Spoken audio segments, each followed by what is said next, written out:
do Nordeste. Eu quero começar elencando alguns fatos, alguns dados oficiais sobre o Nordeste, e depois eu vou contar para vocês uma situação triste que eu testemunhei ontem aqui nas imediações da Jovem Pan.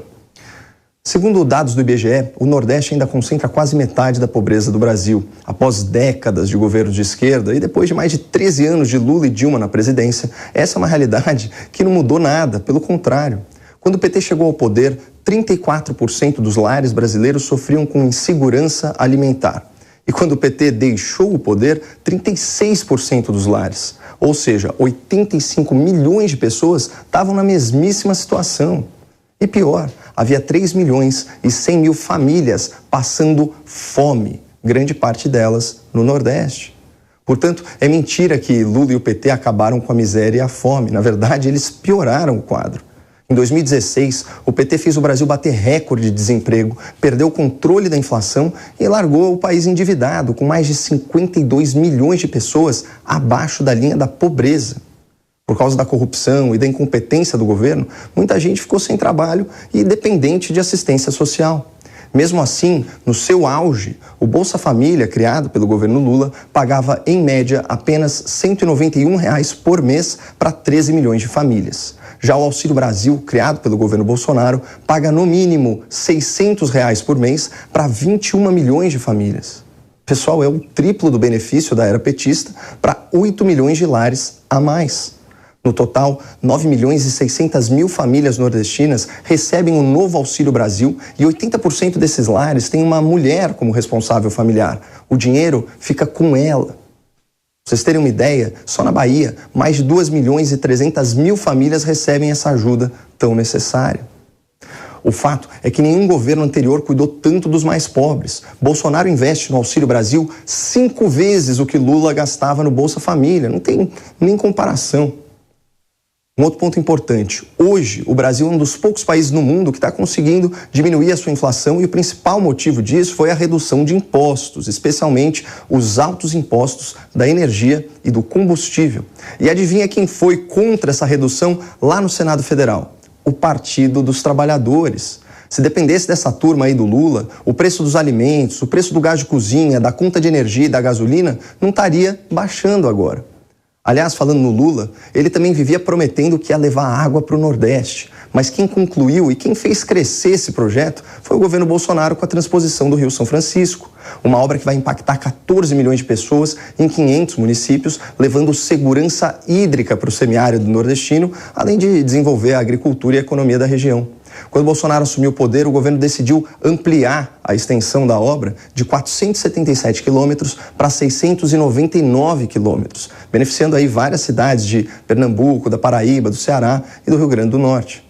É a água finalmente chegando ao sertão depois de anos e anos de promessa de Lula e da esquerda. Já que o assunto é água, um dos maiores problemas do Nordeste sempre foi saneamento básico. 72% do povo nordestino ainda não tem coleta de esgoto. Essa realidade começou a mudar com o novo marco legal do saneamento aprovado em 2020 no Congresso. A proposta é levar água encanada, levar esgoto para quase toda a população brasileira em 10 anos, trazendo 700 bilhões de reais de investimento privado. E adivinha, mais uma vez, quem votou contra essa proposta fundamental para o Nordeste lá no Senado? O PT do Lula. Se dependesse deles, o estado do Ceará, por exemplo, não teria agora 19 bilhões de reais para investir na CAGES e assim levar água encanada, levar esgoto para 95% da população da região metropolitana, lá de Fortaleza e Cariri. Percebam que Lula, o PT e a esquerda em geral nunca resolveram os problemas da miséria, da fome, da sede, da seca e do saneamento. Isso apesar de tanto tempo mandando e desmandando no Nordeste. Mas em menos de 4 anos, com um governo novo, houve avanços em todas essas frentes, apesar da pandemia. Triplicou o valor de renda básica, aumentou o número de famílias atendidas, ampliou-se o acesso à água pela transposição do São Francisco e investiu-se bilhões em coleta e tratamento de esgoto. Sem falar que a economia voltou a crescer e o desemprego está caindo. Isso comprova que, apesar dos seus inúmeros defeitos, esse governo tem compromisso com a região Nordeste, principalmente com as famílias mais vulneráveis e suas chefes de família, mulheres.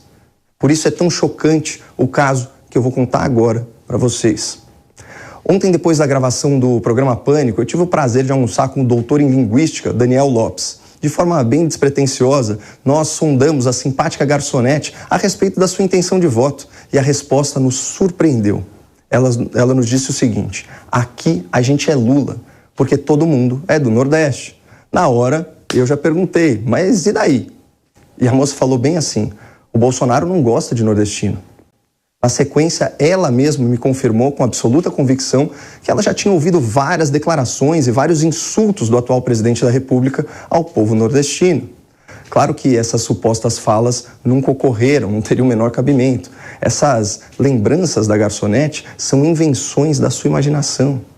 Esse fenômeno psicológico, descrito pela literatura científica como falsa memória, é muito comum e afeta a todos nós em maior ou menor grau. E o pior, essas falsas memórias podem ser implantadas, especialmente por repetição. Se você ouve várias vezes que algo aconteceu, é possível criar uma falsa memória relacionada a isso. De qualquer forma, eu fiquei curioso e após uma longa busca na internet, o pior que eu encontrei do presidente Bolsonaro falando com nordestinos e não sobre nordestinos foi isso aqui. Tá, que cidade que fica lá? Tá cheio de pau de arara aqui, não sabe? Que cidade fica? Paticício, pô?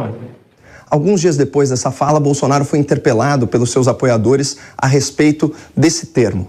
A sua live, o senhor falou de pau de arara, presidente. O senhor não foi entendido. Foi uma brincadeira, senhor presidente. Foi uma brincadeira, foi. Eu sempre me referi com os amigos, né? Capa da peste, pau de arara. Ele me chama de alemão também. Arataca, cabeçudo, pô, é isso aí, valeu.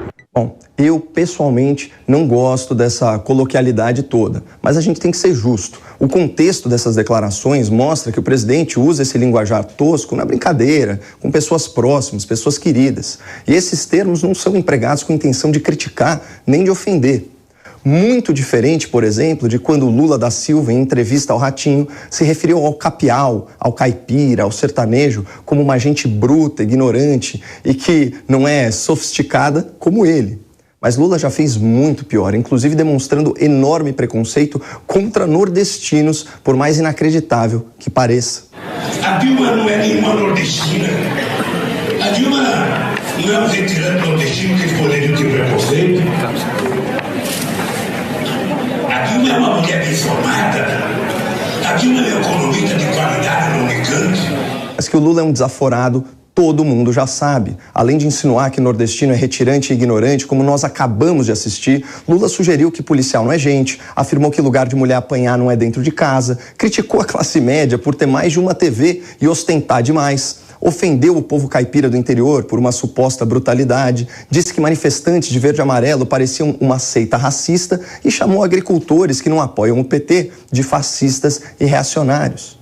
Se o critério é grosseria, o Lula já insultou aí quase toda a população. Mas o ponto não é esse.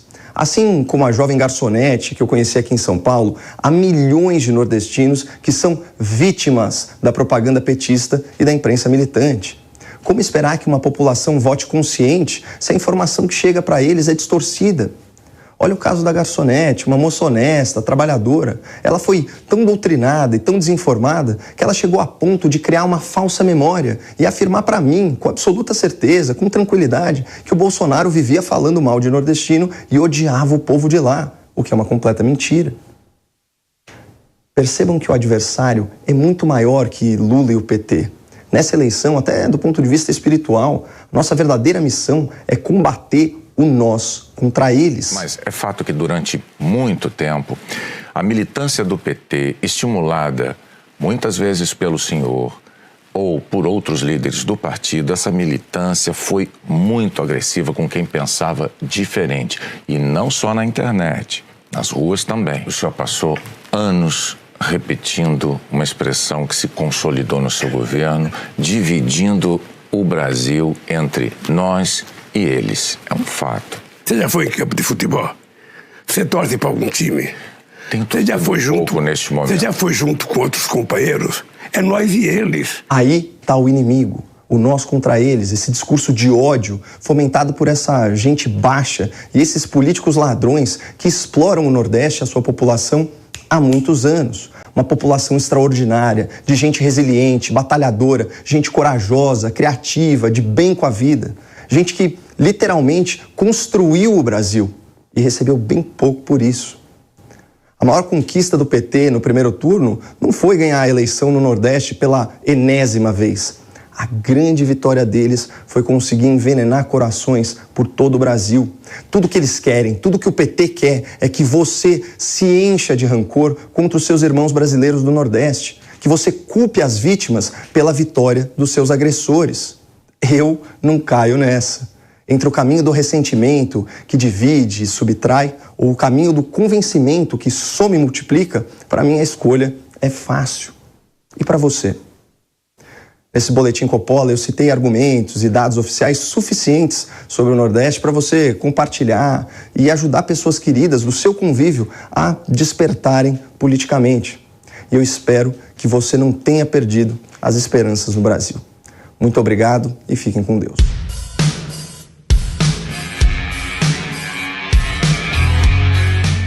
A opinião dos nossos comentaristas não reflete necessariamente a opinião do Grupo Jovem Pan de Comunicação. Realização Jovem Pan News.